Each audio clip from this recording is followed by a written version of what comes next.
امریکی ریاست ٹیکساس میں ہوئے دلخراش سڑک حادثے میں 4 ہندوستانی افراد بشمول ایک خاتون زندہ جھلس کر فوت ہو گئے۔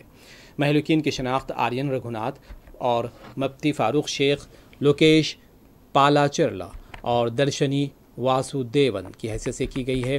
فاروق شیخ کا تعلق حیدرآباد کے BHEL سے بتایا گیا ہے۔ تفصیلات کے مطابق چاروں مہلوکین کا ایپ کے ذریعے سے رابطے میں وہ آئے تھے اور بتایا جا رہا ہے کہ ان کا دوست فاروق شیخ ڈلاس میں اپنے کسی دوست سے ملاقات کر کے واپس لوٹ رہے تھے کہ جب لوکیش ویلی اپنی بیوی سے ملاقات کے لیے جا رہے تھے، اور درشنی واسودیون جنہوں نے ٹیکساس یونیورسٹی سے ماسٹرز کیا ہے، وہ اپنے رشتہ دار سے ملنے کے لیے جا رہی تھیں اور ہائی وے پر 5 گاڑیوں کا تصادم ہوا۔